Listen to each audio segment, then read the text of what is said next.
Quando o coração pode falar, não há necessidade de preparar o discurso. Com essa provocação, eu começo a entrevista de hoje com um dos maiores palestrantes do Brasil, Franco Júnior. Tudo bem, Franco? Ed, tudo ótimo. A minha preocupação é se o coração tiver medo de falar em público. Aí vai ser complicado. Isso aí.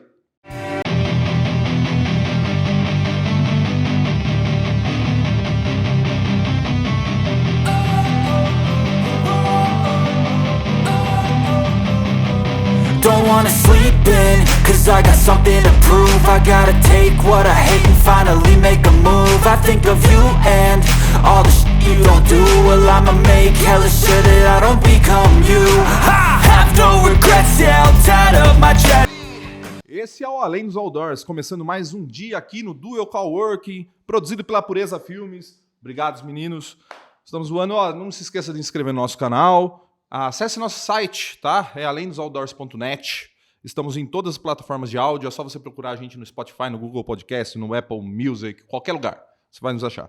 O nosso entrevistado de hoje é o Franco Júnior. Ele é uma referência em oratória e comunicação no mundo corporativo. Franco, falar bem é uma necessidade para todo mundo ou tem gente que não precisa falar bem? Todos nós. E existe uma confusão que muitas vezes as pessoas cometem, que é o seguinte, achar que oratória é uma necessidade apenas de um advogado, de um professor, de um apresentador de talk show. Não, oratória é algo necessário para todos nós. Eu tenho certeza que quem está ali nos assistindo nesse momento, hoje, agora, já conversou várias vezes com outras pessoas ao longo do dia, ao longo de um período. Ou seja, quando a pessoa fala com alguém, como nós estamos fazendo nesse instante aqui, eu com você e com o pessoal que está nos acompanhando, nós estamos falando em público. Nós precisamos ter uma comunicação eficaz. Você precisa compreender aquilo que eu digo, eu preciso compreender aquilo que você fala. Mesma coisa o pessoal que está nos acompanhando lá do outro lado. Então a oratória é uma necessidade de todos os profissionais, independente de falar formalmente em público, no caso de uma palestra, no caso do advogado, uma sustentação oral, no caso do vendedor, a apresentação de um produto, no caso de um engenheiro, a apresentação de um projeto, ou seja, independente de ser dessa maneira formal, a fala em si, a comunicação em si, é uma necessidade de todo ser humano, Sim. Independente daquilo que ele faça.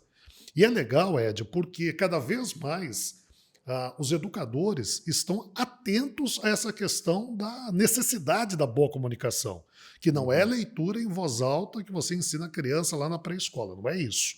É ensinar a criança a controlar a ansiedade, é ensinar a criança a criar uma linha de raciocínio lógica, para que ele se torne um jovem expansivo, extrovertido e se torne um adulto, um profissional que aproveita as oportunidades.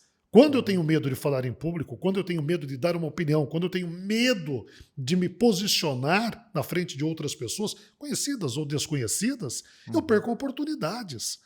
A oportunidade passa à minha frente, eu não percebo que é uma oportunidade, ou me retraio com medo daquela situação, medo de me expor, e acabo perdendo chances incríveis, profissionais e pessoais. Claro, até quando você vai comunicar para sua esposa que você quer ir para o bar, se você comunicar de uma forma profissional, ela vai deixar. Senão, ela não vai deixar, né? É uma persuasão. Claro, total persuasão. E a minha sugestão é que quando você vai solicitar o Vale Day, né, o Vale Night, enfim, vai solicitar a permissão de ir até o bar, que você sempre utilize da tríade da comunicação. Atenção, pessoal. Homens, mulheres, atenção. Vamos prestar atenção nisso. Isso é importante. Palavras usadas, tom de voz adequado e os gestos corretos. Quando eu sei como falar, o que eu vou falar, usando a entonação adequada e usando os gestos mais apropriados, eu aumento em muito a chance do ouvinte ser convencido daquilo. Sim. Ou seja, a chance da esposa permitir, a chance do marido permitir, e aí todos ficam felizes. Uhum. Eu tenho uma técnica para isso, Ah, é? que eu desenvolvi. Compartilhe comigo. Eu finjo que eu estou insatisfeito com o que eu tenho que fazer. É. Por exemplo, ó, os meninos marcou lá de ir num bar. Puta que pariu. Nossa, eu não gosto daquele bar. Ah, vou ter que ir, né? Senão vou ser o chato do rolê. Não sei o que. Aí, nossa, manda mensagem pra mim me chamando pra vir embora que eu vou dar um... Aí não tem como ela falar não, porque assim, eu tô fazendo uma coisa já contra a minha vontade, entendeu? E ela, inclusive, vai ser co-participante desse momento Mas seu. na realidade Boa. fui eu que marquei pra ir no bar. Boa ideia, boa ideia. Você Eu vou anotar aqui já e utilizar na prática. Na sua primeira fala, você já falou uma coisa interessante que difere um pouco do conhecimento geral, que é o seguinte: quando a criança tem uma dificuldade de se expressar, muitas mães vão lá e levam no fonoaudiólogo. Ok. Qual a diferença de um trabalho de um professor de oratória, como você, e o trabalho de uma fono, por exemplo? A fonoaudiologia e a oratória são especialidades complementares.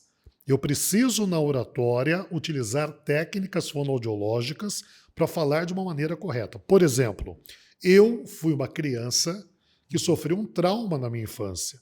Por que eu comecei a trabalhar com comunicação e oratória? Aos 10 anos de idade, Ed, a professora me chama à frente da sala de aula, me levanto, vou lá na frente. Eu tive um branco, eu esqueci o que eu iria apresentar, o trabalho que eu iria apresentar. Isso com 10 anos de idade na cidade de Bauru, que é minha terra natal.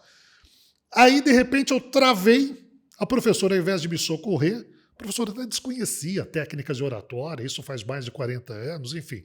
A professora desconhecia técnicas de oratória, desconhecia, de repente, o apoio que ela deveria dar para o aluno. Ela simplesmente brigou comigo. Ela ficou nervosa e brigou comigo na frente dos colegas. Nossa Senhora. Essa situação foi traumática para mim, a ponto de eu ficar tão nervoso, mas tão nervoso, que eu, em pé, na frente dos meus colegas, aos 10 anos de idade, eu fiz xixi na calça. Dentro da sala de aula. Nem preciso dizer para você e para o pessoal que está nos acompanhando. Por muito tempo. Né? Pois é. E além de carregar, todos os meus colegas começaram a tirar o sarro. Foi uma algazarra danada, todo mundo gritando, tirando o sarro, dando gargalhada. Aí uma professora que estava em uma sala de aula ao lado corre lá para me socorrer. Primeiro, para entender o porquê daquela bagunça. Ela chega na sala de aula e me vê em pé, todo sujo. Né? A professora, sem saber muito bem o que fazer, ela entra e me salva, me socorre daquela situação. Isso foi traumático, porque eu passei a ser o garoto do xixi. Todo mundo tirou sarro, a escola inteira ficou sabendo. Os meus pais tiveram que me tirar dessa escola. E essa história muda a minha vida. Eu passo a ser um adolescente fechado. Eu tinha medo de ter amigos, porque eu sabia que teria que conversar com esses amigos.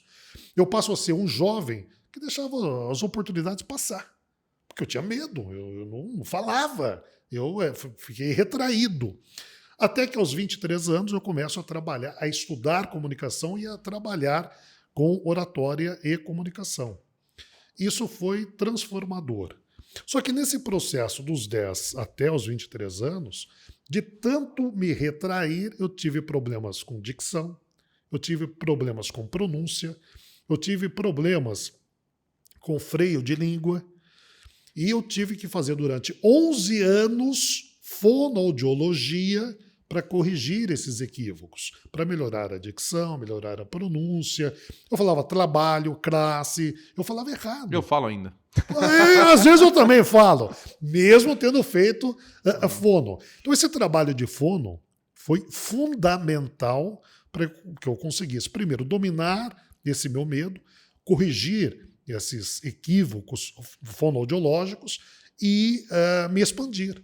Então, o trabalho da fonoaudiólogo ou do fonoaudiólogo é um trabalho complementar a um especialista de oratória. De oratória, com certeza. Um não anula o outro. Eles se complementam. Eu tenho um problema, e os meninos aqui, às vezes, me lembram desse problema. Eu sou de Jaú, Mineiro do Tietê, Jaú, ali.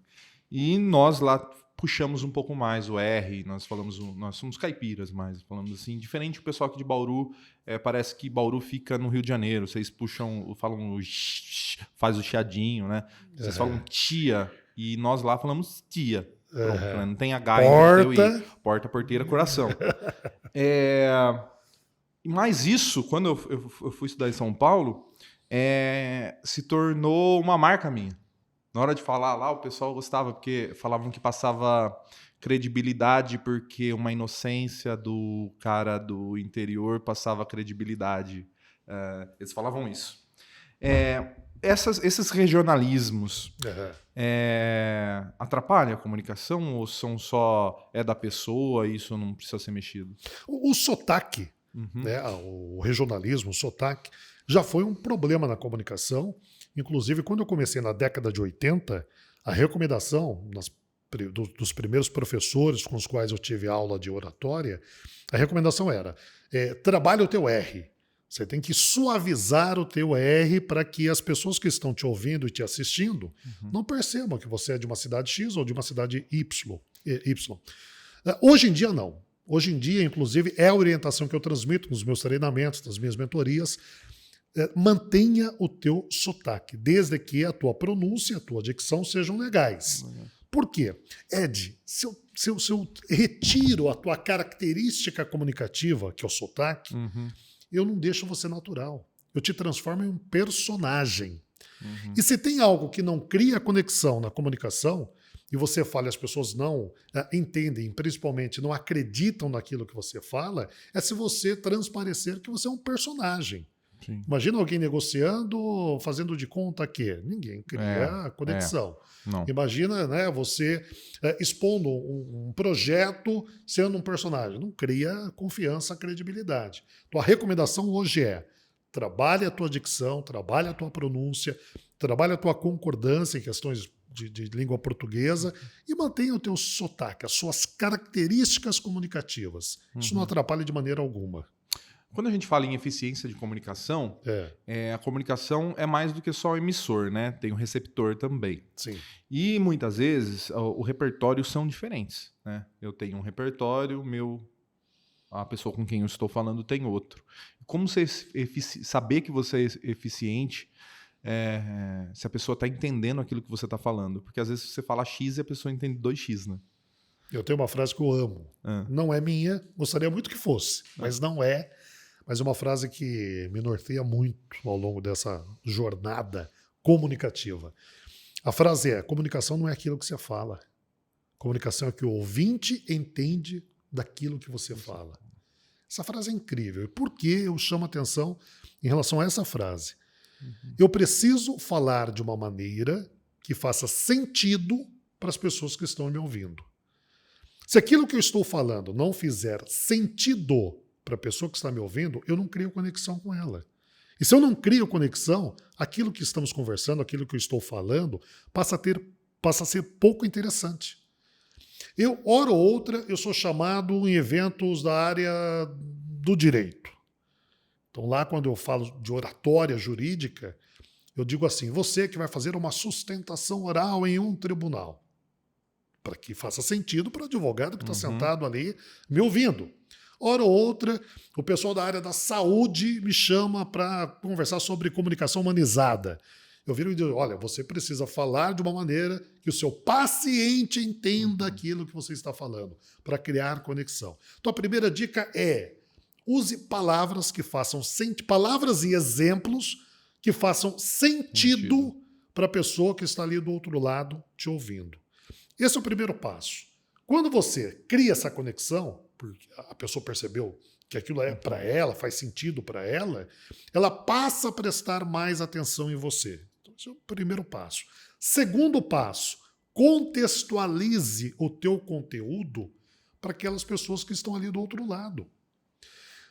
Você deve ter tido muitos professores, bons professores, mas que durante 10, 15, 20, quiçá 30 anos deram aula do mesmo jeito. A mesma aula. A mesma aula. Eu ficava desesperado quando na faculdade chegava um professor, tirava a transparência, antigamente era transparência, não era data show, talvez até muitos que estão aí nos assistindo nem imaginem né, o que é uma transparência, mas tinha lá um projetor e era uma transparência. Eu ficava muito preocupado, Ed, quando o professor, né, abria aquela pasta de couro antiguíssima, tirava a transparência, que não estava mais transparente, ela estava amarela, de tanto uso e tão velha ela era aquela transparência. Logo vinha na minha cabeça o seguinte, vai ser a mesma aula dada ao longo dos últimos X anos. A comunicação ela é viva. O que eu ensinava na década de 90 em oratória, hoje eu não ensino mais. Quer um exemplo? Talvez muitos que estão nos acompanhando ouviram a seguinte dica. Ah, você tem medo de falar em público? Não precisa ter medo. Faça o seguinte, faça uma linha imaginária no fundo da sala. Olhe para a linha, não olhe para as pessoas. Essa é uma dica que há décadas atrás o pessoal falava. Não olhe para as pessoas, senão você vai ficar intimidado, o seu nervosismo vai aumentar. Agora, você imagina você conversar com alguém e a pessoa está assim, ó, falando sobre oratória, falando sobre comunicação, falando sobre a importância e não te olha. Não olha para você, não olha para você que está aí do outro lado. É desesperador. Então, essa dica não se dá mais, não se usa mais. E por que ela desapareceu, ela morreu e apareceram, surgiram, nasceram outras dicas? Porque a comunicação ela é viva. Extremamente viva. Eu, desde março de 2020, eu digo assim para as pessoas, eu sou especialista em ensinar as pessoas a dominar o medo de falar em público e gravar vídeos, fazer talk show, conversar através de uma live, de uma transmissão, coisa que antes de 2020 não tinha essa necessidade em razão da pandemia, home office e por aí afora. As empresas me chamavam, as pessoas vinham em um treinamento para aprender a falar em público. Hoje as pessoas vêm para um treinamento para aprender a falar em público, mas aprender a fazer live, aprender a gravar um vídeo, aprender a atender um cliente de maneira remota e por aí afora, em razão dessa vivacidade da comunicação. Isso é muito... É verdadeiro, porque eu tenho muitos clientes, eu falo assim, grava stories, né, e ele não consegue pegar o celular e se gravar, porque tem vergonha, eu vou falar, e é só ele e o celular, e ele não consegue gravar sozinho, porque tem vergonha. Mas... Eu sei até que você é muito competente e tem um trabalho muito forte e robusto na área da comunicação eleitoral, do marketing eleitoral. E eu fico desesperado porque esse candidato ou esse político que não faz, né, não utiliza as redes sociais de maneira competente, o concorrente dele, o adversário dele, vai fazer. Vai fazer. Exatamente. E toda vez que ele perde a oportunidade de gravar uma história no Instagram e o concorrente grava, explica, convence e tem uma comunicação mais eficaz, o concorrente vai chegando a novos eleitores, enquanto que aquele candidato tímido, retraído, vai ficando para trás. Sim. Pode até ter boas obras e bons pensamentos, mas de nada adianta bons pensamentos só dentro da cabeça daquele político. Se não são for coisas totalmente diferentes. Nós vimos na política nacional, vamos falar da política nacional para não colocar pessoas, ótimos oradores que não foram bons. O Fernando Collor falava com uma verdade, até hoje, eu sigo ele nas redes sociais, ele é muito bom, As pausas, as mudanças de tom, acelera, diminui, dá o exemplo, ele é muito bom e não era um bom político, né? Mas era muito bom na comunicação. Hoje, no dia de hoje, no meio de marketing político, se fala muito da questão, por exemplo, assim, da comunicação do Bolsonaro e da comunicação do Ciro Gomes. Tem um problema. O Ciro Gomes vai lá, fala e ninguém entende. Para o pessoal que é do ramo, fala assim, o Ciro sabe o que está falando. Olha só, Deus explicou como resolver o déficit nominal, não sei o que lá, com RED, não sei aonde. Ele usa termos técnicos, o cara fez economia em Harvard. Então ele usa termos técnicos lá, beleza. Para os iniciados, parabéns. O povão fala... Chega o Bolsonaro e fala, tem que mudar tudo que tá aí. Tá ok. Tá ok. Beleza. Esse aí eu entendi o que ele vai fazer. Então, ele já sabe disso, né? Já falaram pra ele, muda o jeito que você fala aí que ninguém te entende. A Heloísa Helena era assim também. A Marina Silva usa... Como eles vêm da academia e falam muitas palavras que ninguém entende, né? E por mais que estejam completamente corretos, né? O povo não vai entender. Por quê? Pessoal deficiente, Porque não né? cria conexão. Não queria conexão. Aquelas palavras não fazem sentido para quem está ali acompanhando. Houve uma época, muitos, né, que estão aí acompanhando, vivenciaram isso, que a disputa, principalmente a disputa de uma prefeitura, era feita com comícios. Antigamente, Sim. showmícios. Showmício. E Fui mais muitos. recentemente, comícios. Né? Eu também fui em vários. E teve uma época que eu fui fazer uma palestra numa cidade do interior de Goiás, e era época de campanha política. Terminei a palestra, fui para o hotel, não tinha nada para fazer, e tinha um showmício bem em frente do hotel. Por dever de ofício e por gostar muito de comunicação, eu falei, eu vou lá ouvir os candidatos. Nem sabia né, quais eram os candidatos. E um desses candidatos, desse showmício lá em Goiânia, em Goiás, aliás, uma cidade de Goiás, era um desses candidatos, Ed, que você bem lembrou, que falava difícil, ele era professor universitário, concordância correta, termos acadêmicos, lindo o discurso dele. Eu estava em pé com dois senhores, bem senhores, cabelos brancos, os dois à minha frente. E esse candidato terminou a fala dele e um senhor cutucou o outro e disse assim, eu não entendi nada que o fulano falou, mas como ele fala bonito, vou votar nele. Olha que incrível. Ele não havia entendido absolutamente nada, mas ele gostou do jeito que aquele homem falava. Tem muito E isso. isso transparecia o quê? Uma segurança. Então, retornando um pouquinho, algum tempo atrás, quando eu falei que comunicação não é o que você fala. Comunicação é o que o outro entende daquilo que você fala. Existe uma tríade da comunicação. Palavras, voz e gestos. É a harmonia dessa tríade da comunicação que faz com que a outra pessoa ou as outras pessoas entendam aquilo que eu estou falando, gostem daquilo que eu estou falando.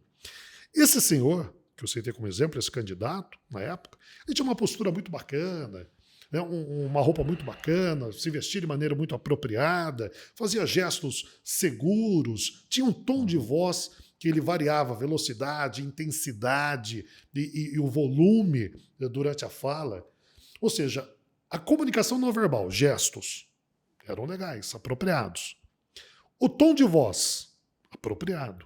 Só que as palavras não. Não. Então ele convencia pela comunicação não verbal, Por outras coisas, né? mas não criava conexão com o eleitor através de palavras. E nós temos muitos candidatos que têm essas características. Tem muitas características. Você acha que é necessário mudar a maneira de falar, o discurso para as diferentes classes sociais? Explico. Uma vez que você se considera que você fala mais ou menos já, não tão bem, mas assim, você vai falar com camadas mais populares, você mudar o seu discurso, mudar as palavras que você usa, mudar os exemplos, e quando você vai falar com um pessoal mais qualificado, como nas universidades, você incultar mais o seu discurso. Você acha que dá para fazer isso ou é besteira? Tem que fazer isso. Agora, saiba a diferença. Falar de maneira simples para chegar até aquela pessoa é diferente de falar de uma maneira simplória. Quando muitas vezes eu até exagero no vocabulário, nas concordâncias, para me aproximar daquela pessoa. Não é porque o meu ouvinte fala problema que eu tenho que chegar ali na fala e falar também. problema também. Mas, assim, eu tenho que exemplificar de uma maneira que aquelas pessoas compreendam. Então, eu tenho que adaptar a minha fala para diferentes públicos. Se eu não faço isso, alguns públicos ficarão sem entender aquilo que eu estou falando. E ficarão sem criar conexão com o que eu estou falando. Trazendo um pouquinho para o mundo corporativo. Imagine um diretor, um gerente, um líder, um gestor que está acostumado a reuniões de alta gerência, de altos níveis hierárquicos dentro daquela empresa. E, de repente, determinada hora ou outra, ele tem que ir lá no chão da fábrica para comunicar algo para o pessoal do operacional. Se ele leva o mesmo discurso que ele está acostumado ali na gerência para o chão de fábrica, ele pode ser visto como arrogante.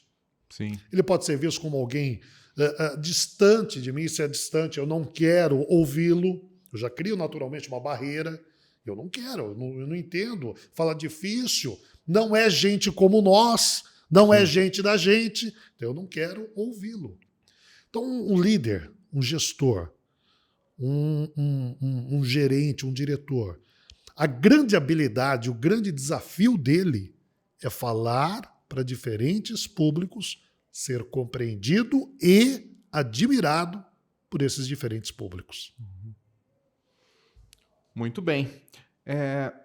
Franco, eu falo às vezes não, falo bastante até em público. E mesmo assim, mesmo tendo um período já de falar em público, eu dou uma olhadinha assim antes de falar, tem bastante gente, dá um frio na barriga, até hoje, pô, tem... Nossa, vai apresentar um trabalho, um resultado de pesquisa, e aí você chega lá, o cara reuniu todo mundo para ver o seu slide. Tem alguma técnica para eu ficar menos nervoso na hora? Mesmo tendo expertise naquilo que eu vou falar, não importa a pergunta que a pessoa for fazer, eu vou saber responder, mas a mão fica assim, ó. E tem alguma técnica que dá para usar para ficar menos nervoso? Primeiro, que bom que a sua mão fica assim. Se preocupe o dia que ela não ficar assim. Porque naquele dia você vai ligar o piloto automático, você não vai se preocupar com as pessoas e você não vai criar conexão com as pessoas. Eu tô acostumado também, assim como você, a falar em público. Até por dever de ofício, é a minha profissão. Toda vez eu fico nervoso.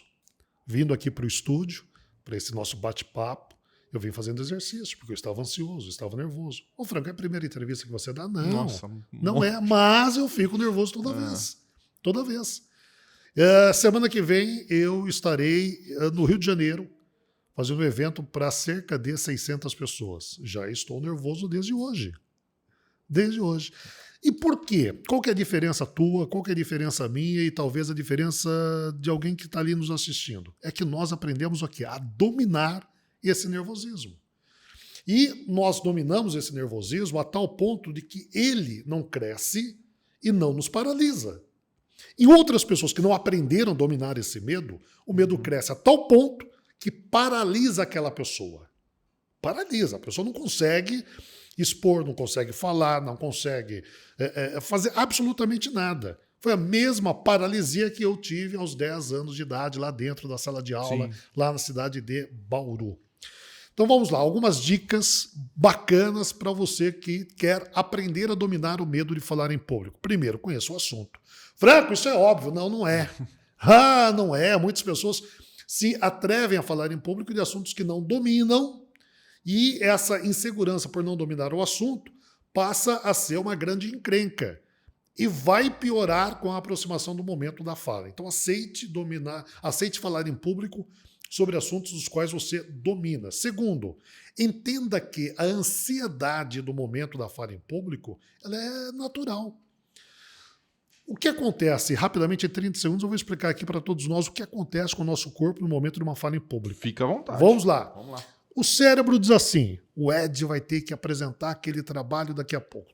Teu cérebro falando, né? O Ed aqui vai... Então, o cérebro do Ed, ele manda uma mensagem para a espinha. Isso é fisiológico, fisiologia, todo ser humano passa por isso. A espinha manda um estímulo nervoso para as glândulas suprarrenais, elas produzem adrenalina e jogam na corrente sanguínea. E por quê?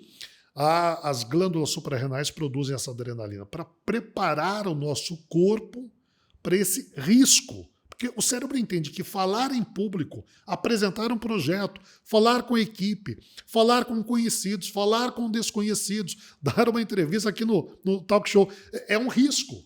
Então o cérebro precisa preparar o corpo para enfrentar esse risco. É a lei da ação e reação, Ed. No momento de risco, de perigo, o ser humano só tem duas saídas. Ou ele enfrenta o perigo, ou ele foge do perigo. Se a tua vontade naquele momento é enfrentar aquele perigo que a tua cabeça criou, que é falar em público, o cérebro despeja adrenalina nos membros superiores, braços e mãos. Porque talvez eu tenha que me defender daquele perigo. E eu preciso ter agilidade para a defesa. Ah, não, Franco, olha, minha vontade é que abrisse um buraco ali na sala e eu queria me enfiar dentro do buraco, ou seja, fuga. O cérebro percebe vontade de fuga e despeja adrenalina onde? Nas pernas e nos pés. Para que os vasos sanguíneos se dilatem, eu ganhe agilidade e saia correndo daquela situação. É por isso, pessoal, que muitas vezes, antes de uma fala em público, as mãos ficam trêmulas, as pernas ficam bambas, suor em excesso, o coração dispara. Tudo isso é excesso de adrenalina percorrendo o corpo. O que eu faço, Franco? Momentos antes de apresentar, de falar, de conversar com o diretor, com o chefe, momentos antes de entrar no talk show, momentos antes da situação que está desencadeando aquele estresse, você, olha aqui, presta atenção, você coloca uma mão contra a outra aqui na altura do peito, aperta com força uma mão contra a outra, respira fundo, oxigena o cérebro, faz de novo esse exercício, respira fundo, oxigena o cérebro. Faz isso 5, 6 vezes, esse exercício. E vai respirando entre eles. Esse exercício é uma ancoragem. Ele faz com que o excesso de adrenalina que está percorrendo o meu corpo venha para as mãos. Exatamente. Se concentre nas mãos. Depois que eu concentrei esse excesso de adrenalina nas minhas mãos, eu tenho que dissipar essa adrenalina. Fazendo o quê? Abrindo e fechando. Obviamente, de maneira discreta, né? Não aqui. Pensou o Ed me entrevistando e eu aqui assim, Você que tem assim, aquele cara lá é louco, é maluco. Né? Na frente do cliente, pior ainda. Faça de maneira escondida, de maneira reservada. Sim. Eu dissipei a adrenalina. Eu reduzi o nível de adrenalina na minha corrente sanguínea. Com menos adrenalina na minha corrente sanguínea, as pernas não tremem, as mãos não tremem, o coração não dispara, a boca não fica seca. E acontece algo que é mágico, Ed. Essa adrenalina que está percorrendo todo o nosso corpo, se ela para nesta região aqui, ela vai provocar a interrupção de milésimos de segundo na linha de raciocínio. Sabe o que é isso? Aquele esquecimento. Nossa, eu sabia tudo, estudei tanto, esqueci. Esqueci de falar aquilo que era tão importante. Isso acontece muito comigo. Pois é. Por quê? Porque a adrenalina parou aqui. Se você fizer esse exercício, antes da fala, você reduz a adrenalina e parte para a fala, parte para a apresentação, parte para aquele momento de maneira muito mais apropriada. Vai desaparecer o medo? Não. Você vai dominar este medo. Você vai controlar este medo. A tal ponto que você reduz tanto a adrenalina que você se sente tão bem, tão tranquilo, que até parece que você venceu o medo de falar em público. Não se vence o medo de falar em público. Ele é controlado. Ele é controlado. Então resumindo, essa é a diferença de uma pessoa que, mesmo com medo, controla esse nervosismo e fala em público, encanta, convence, consegue uma persuasão. A diferença para aquela outra pessoa que não conhece essa técnica, não assistiu o talk show aqui com o Ed comigo, não ficou sabendo da técnica e vai falar em público. O medo vai aparecer, o medo vai começar a tomar conta dele e vai chegar uma hora que vai paralisar as ações. Eu sinto isso, você sente isso e os mais experientes comunicadores também sentem isso. Eu estava dia desses em Belo Horizonte, fazendo um congresso, estava no lobby do hotel, um congresso para a FENAI Caixa. Estou falando aqui porque está lá no site, tem depoimento, enfim, algo público. E eu estava no lobby do hotel, onde ocorreria o evento, tomando um café. Eu abriria o evento, como abri, e talvez vocês conheçam, o professor Mário Sérgio Cortella fecharia o evento com a palestra dele. E o Cortella chega no hotel, nos cumprimentamos, professor, mais uma vez, que alegria dividir palco com o senhor, tal. Conversamos, tomamos um café, e de repente ele falou, Franco, eu vou subir, que eu vou me tranquilizar, que está chegando a hora da palestra. Eu falei, professor, é brincadeira, o senhor é professor há 40 anos, palestrante, um dos mais chamados do Brasil, e ainda fica ansioso toda vez, com aquela voz de caipira de Londrina, toda vez. Então, né? Até os mais experientes comunicadores sentem esse frio na barriga na hora de falar em público. É bom saber isso. É bom saber disso. Se preocupe o dia que você não tiver esse frio. Porque aí você liga o piloto automático e é aquele dia que nada dá certo. Professor, mas é bom se comunicar sem sufoco. Sem sufoco, completamente sem sufoco. Esse livro aqui é do Franco Júnior, se chama Sem Sufoco, Comunicação e Persuasão em Vendas, alcançando grandes transformações com o poder da fala. O que traz esse livro, professor? Eu dei uma folhada nele já. Uhum. E eu vi que tem muitas ilustrações de exercícios de como formar o discurso e como ajustar a persuasão. E é bem... tá bem ensinando mesmo, né? Não é só uma teoria, tá? Aqui na prática, né? Usar todos os artifícios que você pode usar para ser persuasivo e fazer uma venda. É isso o livro? Exatamente isso, Ed. Esse foi um presente, e eu vou explicar o porquê que eu considero que foi um presente, mas esse foi um presente que eu ganhei. É um dos poucos títulos que existem em língua portuguesa que une duas necessidades básicas de todo ser humano: comunicação e vendas. Franco, eu não sou vendedor, todos nós somos. Somos vendedores. Todos nós somos. Todo mundo é vendedor. Eu e o Ed estamos aqui te vendendo um ponto de vista. Te vendendo, mas eu não paguei nada, Franco. Eu estou aqui assistindo nos canais aqui da plataforma, não paguei nada por isso. A vontade minha de te inspirar, para te chamar a atenção do quão importante é a comunicação, é uma forma de venda. Venda. É uma forma Você de venda. que está procurando uma namorada, você se vende, Se né? Vende a vende. sua imagem, tem que informar. Você é um médico, você vende o seu serviço, advogado vende o seu serviço. Todo mundo vende Todo alguma mundo. coisa. Se você vai receber por essa venda ou não, são outros 500. Sim. Mas é uma venda. É uma venda. Então, um dos poucos títulos que existe na língua portuguesa que une vendas e comunicação. Eu estava participando de um congresso e um dos maiores especialistas em vendas da atualidade no país, chamado César Frazão, ele também iria palestrar neste mesmo evento. Eu subi, fiz a minha palestra. Aliás, o César Frazão subiu, fez a palestra dele, e depois eu subi e fiz a minha palestra. E as dicas que ele compartilhou na palestra dele, eu as utilizei como argumento para ensinar um pouco de oratória em cima daquela dica de venda. Eu desço do palco, Ed, e o Frazão me chama e diz assim: Franco, você percebeu que os nossos assuntos são complementares? Eu falei: Frazão, você tem toda a razão. Exatamente isso. E acabou o assunto ali. César Frazão, além de um palestrante muito competente, ele é um escritor muito famoso. Ele já havia escrito 19 livros. Desses 19 livros, 13 são best-seller.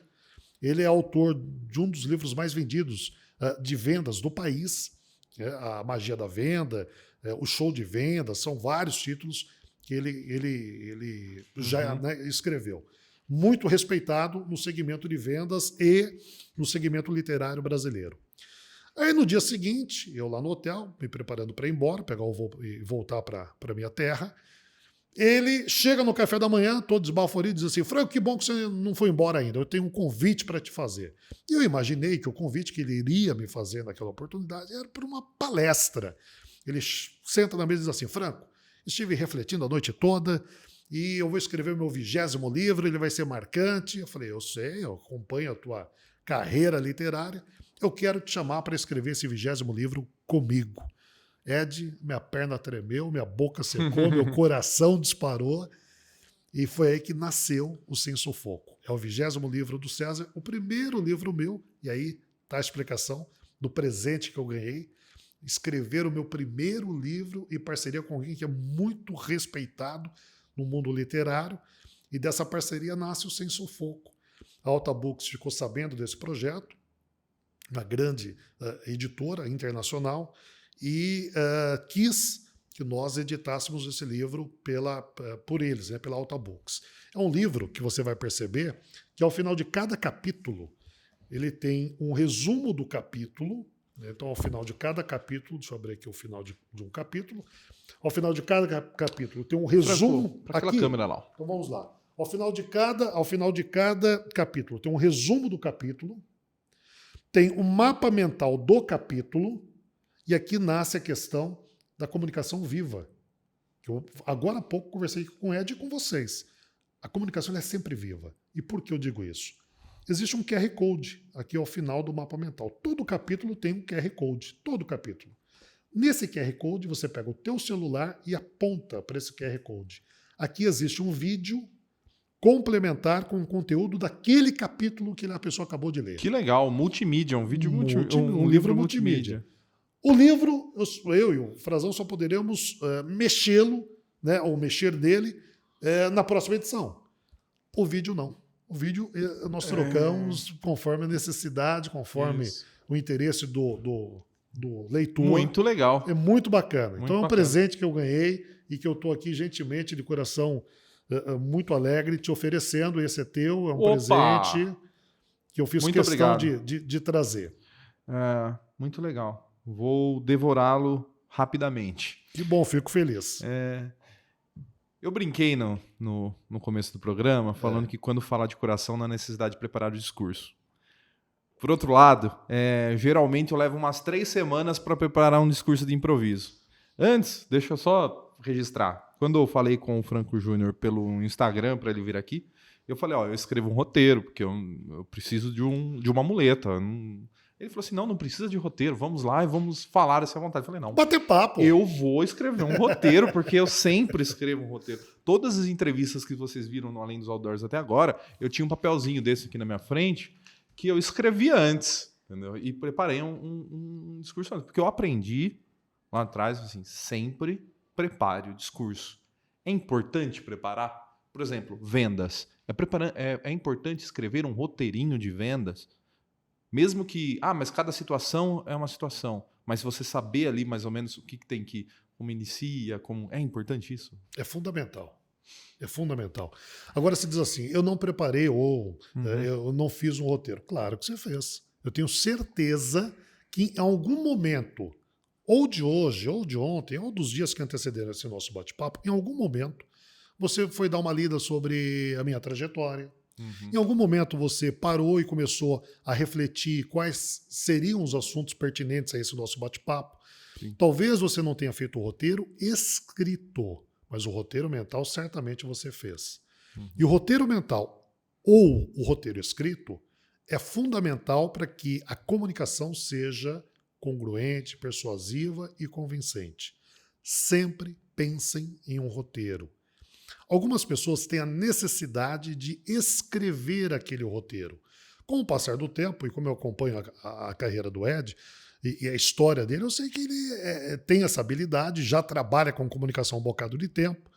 Assisto esse talk show, assisti o Padre Beto aqui, assisti o querido Cafeu aqui, enfim, já assisti várias pessoas, ou seja, eu vi várias entrevistas aqui do talk show, então eu sei que você tem essa experiência e que você, se você não fizesse o roteiro escrito, você o faria mentalmente, elaborando os assuntos. Mas eu fiz escrito, tá? Ela fez escrito também. Mas aí voltando à tua pergunta, o roteiro é fundamental, tem que ter. Se eu não monto um roteiro, mesmo que seja mental, eu saio de um lugar qualquer e chego num lugar que não faz sentido. Toda comunicação tem o ponto A e o ponto B. O ponto A é o assunto quando ele nasce. Quando nós iniciamos lá atrás, há cerca de 1 hora, esse nosso bate-papo, nós tínhamos uma ideia, que seria um bate-papo sobre comunicação, oratória. Qual é o ponto B desse bate-papo? Eu tenho meu ponto B. Quando você se despedir, eu sei que você fará daqui a pouco, eu quero muito que você que está aí do outro lado esteja nesse ponto B. E qual é esse ponto B que eu pensei?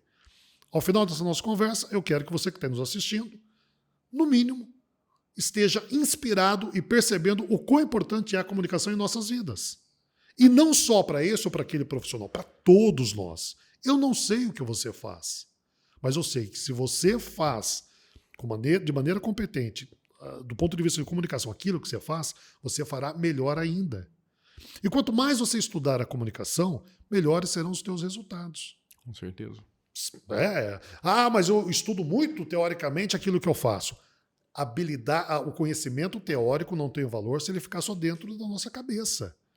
O seu conhecimento teórico, ele só vale alguma coisa se ele for comunicado para a tua equipe, para o teu cliente, para a tua família, para as pessoas que te rodeiam.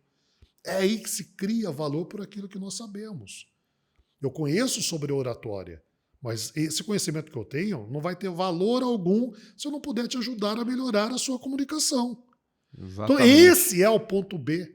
Então quando o Ed se despedir de mim, eu quero que você termine de assistir esse nosso bate-papo e diga assim, puxa vida, isso que o Franco e o Ed disseram me faz sentido. Isso que o Ed e o Franco compartilharam Eu quero saber mais sobre isso. E é a hora que eu te convido para você saber mais sobre isso. Conhecer as minhas redes sociais, todas elas têm o mesmo nome. E essa é uma dica que, do ponto de vista de comunicação, eu te dou. Se você tem rede social A, rede social B, rede social C, rede social, coloque todos o mesmo nome. E todas as minhas redes, Franco Júnior Palestrante, Franco Júnior Palestrante, Franco Júnior Palestrante. Então você vai entrar nas minhas redes sociais, vai querer saber um pouco mais sobre oratória, vai querer saber um pouco mais de dicas, de técnicas. Talvez você me mande um direct lá no Instagram, uma mensagem pelo Facebook, faça um comentário nos vídeos do YouTube, faça um comentário aqui desse vídeo no canal oficial do Talk Show. Ou seja, esse é o meu ponto B.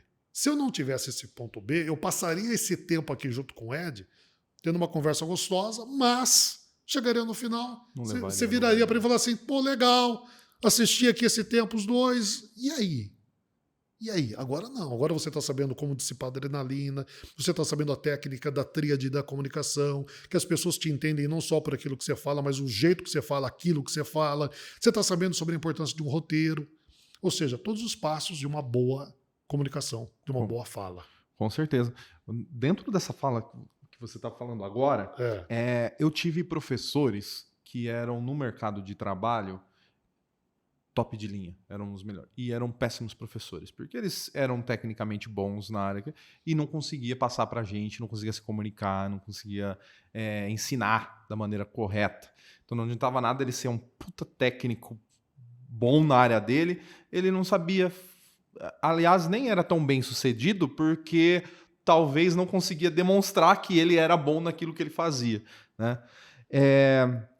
E agora, vou fazer uma pergunta bem específica, assim. Qual a diferença de um vendedor bem-sucedido, cara que vende pra caramba, pro vendedor que às vezes tem até a mesma possibilidade do outro e não consegue desenvolver o trabalho dele, não consegue vender? Assim, o médico que atende 300 pacientes por semana e o médico do lado que fez a mesma faculdade, tem o mesmo conhecimento, é tão bom quanto e atende só 100. Duas diferenças. Primeira, a comunicação.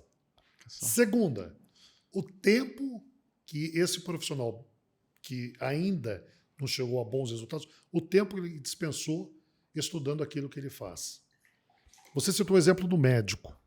O médico ele faz 5 anos de faculdade, 2 anos de residência e depois continua estudando, fazendo uma pós, um mestrado e um doutorado. E o vendedor, se ele tiver que sentar para assistir um congresso de 6 horas, ele reclama. Ele reclama. Quer dizer, todo profissional, você é formado, eu sou formado, você que está nos assistindo, você é formado, você ficou mais de 1000 horas aprendendo aquilo que você faz. Algumas profissões ficaram mais do que 8.000 horas aprendendo aquilo que faz. E o vendedor, se tiver que ler um livro, assistir um talk show de técnicas de venda, ir num congresso de 6 horas, ele está reclamando. Esse que tem resultado, que bate metas, que vende, que é admirado, que logo ele vai ter o próprio negócio dele, de tão bom vendedor que ele é, esse é um vendedor que senta para assistir um talk show e não reclama, assiste até o final. Esse é um vendedor que toda vez que ele tem que participar de um congresso, ele vai com alegria, e ele vai anotar, ele vai assimilar, ele vai colocar em prática, ele vai testar, ele vai voltar, ele vai recuar, vai tentar de novo. Ou seja, a diferença é a habilidade da comunicação, que é uma habilidade, não é um dom. Falar bem não é dom, é uma habilidade treinada. E, ponto 2, a dedicação que aquele profissional fez. Você citou o exemplo do vendedor. O vendedor que não se dedica não bate meta. Ele vai colocar a culpa no produto, a culpa no estabelecimento comercial que ele trabalha, no governo A, no governo X, na chuva que caiu, na estiagem que está, no carro que passou, no carro que não passou. Ele vai colocar a culpa em qualquer situação, porque é mais fácil terceirizar a culpa do que dizer assim, eu não participei daquele congresso que eu tinha que ter ido, eu não li o livro, eu não assisti o talk show. É mais fácil. O pessoal às vezes é acomodado. Eu tenho um exemplo no meu círculo de amigos, que é de uma grande loja de grife em Jaú, e o vendedor lá que está lá há muito tempo, ele ganha 10 mil reais por mês para trabalhar numa loja de roupa. Ok. E aí as outras meninas que trabalham lá ganham 2, 3, quando vai bem. E aí eu questionando, eu fiquei amigo, né? Então, mas por que ele ganha? O patrão gosta só dele? Ah, não, porque ele vende. Mas por que você não vende também? Aí eu ficava inconformado. Tanto é ele tá lá até hoje e as outras já saíram. Ele continua vendendo muito. Ah, tem cliente que vem aqui e só compra com ele. Não adianta. Mas a pessoa fica como... Eu falei assim, mas você aceita isso? Como assim que ele vai ganhar 3 vezes o que você ganha e você vai ficar parado, não vai fazer nada? Vendendo o mesmo produto. Vendendo o mesmo produto, na mesma loja, com as mesmas condições, a mesma porcentagem. Sim. E o cara vai sentar em cima do você assim, desse jeito. Não, mas pra mim tá bom. Não tenho ambição. Tá pronta para morrer. Tá pronta pra morrer. Tá pronta para morrer. Quando eu falo isso, a pessoa se assusta. Mas se você não tem ambição, meu amigo, se você não tem ambição, minha amiga, você vai fazer o quê? Hoje eu acordei vibrando, porque eu vim aqui bater papo com o Ed. E tá gostoso. Espero que você esteja gostando aí também do outro lado. É vibrar, é gostar daquilo que faz. Se não vibrar com aquilo que faz, você tá, olha, pronto para partir dessa para uma melhor ou pior, não sei. Franco, você já falou sobre as suas redes sociais, né? Tudo Franco Júnior Palestrante. Essa é a dica. Tá aqui o livro. Aí eu ouço alguém dizer assim, mas, Franco, o meu nome já tem lá registro na rede Y, aí não dá tempo. Aí a dica é o seguinte, presta atenção, ó. Você acrescenta a palavra oficial na frente do seu nome. Imagina que você se chama Maria José. Já está registrado Maria Sim. José, não posso, o Instagram não deixa, o Facebook não deixa. Acrescenta oficial na frente, Maria José Oficial. Ainda fica charmoso. É verdade. Aí fica as redes únicas, né? Únicas. Tá aqui o livro do Franco, em parceria com o César Frazão. Né? Fantástico. Conhecido nome do mercado. O prefácio é do Janguier Diniz. O Janguier Diniz, ele é um dos bilionários brasileiros, 2 vezes capa da Forbes. Ele é o diretor-presidente do Instituto Ser Educacional, é a maior rede de faculdades do país. E junto com o Janguier Diniz, nós criamos em São Paulo o Instituto Êxito. O Instituto Êxito é um instituto que reúne algumas pessoas, eu, Janguier Diniz, o Apolinário da Polishop, o Caíto, enfim, várias pessoas. Nosso único propósito é levar o empreendedorismo para crianças carentes, que talvez nem pensassem em empreender um dia na vida. Hoje nós já atendemos cerca de 800 mil crianças no Brasil, levando conteúdo empreendedor a essas pessoas. Então, o Janguier Diniz fez o prefácio do livro. E o pós-fácio, quem fez é alguém que eu tenho um respeito enorme, meu querido amigo Geraldo Rufino, da JR Diesel. É alguém que morou na favela durante toda a infância e hoje é alguém muito bem sucedido, graças à força de vontade. Essa vontade, essa ambição positiva, boa, que o Ed citou há instantes atrás. Que legal, Franco. Quero agradecer. Você continua bauruense? Sempre. Toda vez que chego em um local, as pessoas me perguntam, de onde você é? Da terra do sanduíche, o mais famoso do país. Que você que é jauense talvez tenha já comido muito sanduíche Bauru lá em Jaú, que vai... Filé. Mortadela, que vai presunto, menos o queijo derretido, o picles e o rosbife. Lá em Jaú, diferente de São Paulo, em São Paulo eles chamam de Bauru presunto, queijo e tomate, né? Tomate, exato. Aí sem tomate é misto. Sem tomate é misto, né? Viu?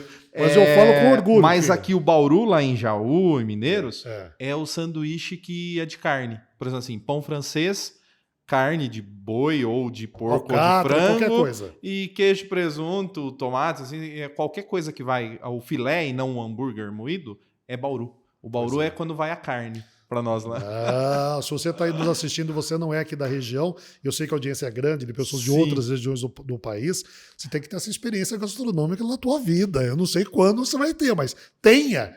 O Bauru, salivei aqui. O Bauru vai queijo derretido, picles, rosbife, é completamente diferente. Diferente por aí. Diferente. Muito legal. Sou bauruense de paixão, de coração, tanto é que nós agora em janeiro, aliás, esse livro um dos primeiros exemplares que você está recebendo, porque só teve o lançamento em Bauru. Nós faremos o lançamento em Belo Horizonte, que foi onde o projeto nasceu.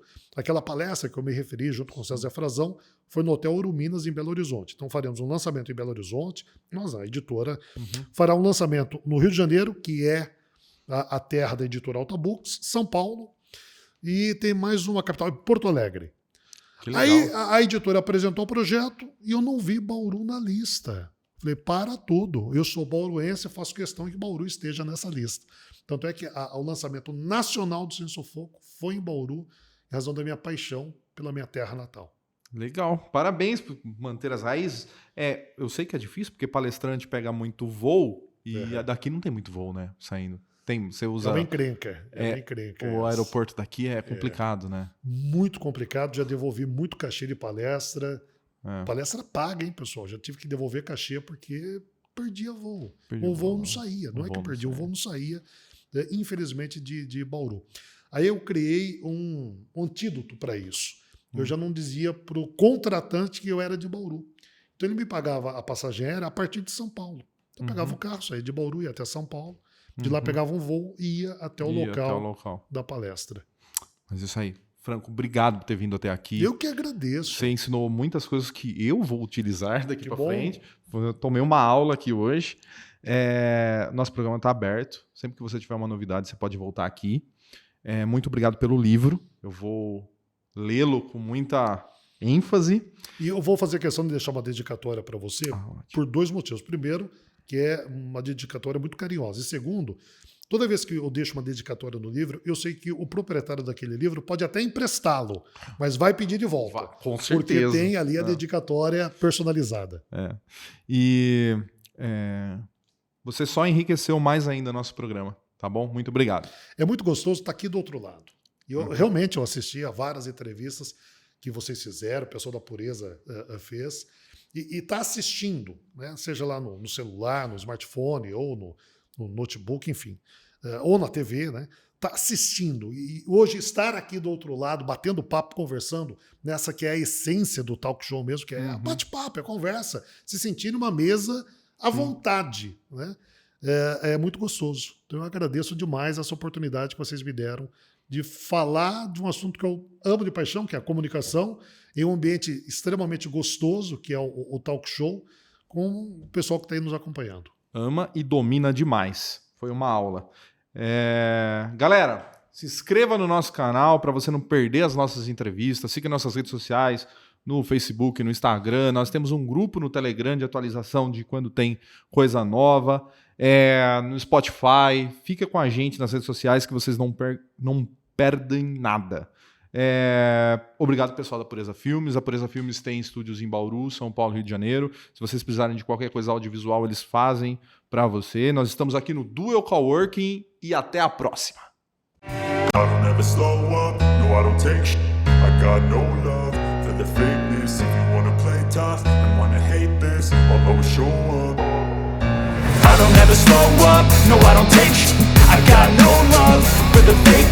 you wanna play tough and wanna hate this, I'll always show up and make a statement. I don't ever slow up, no I don't take sh**.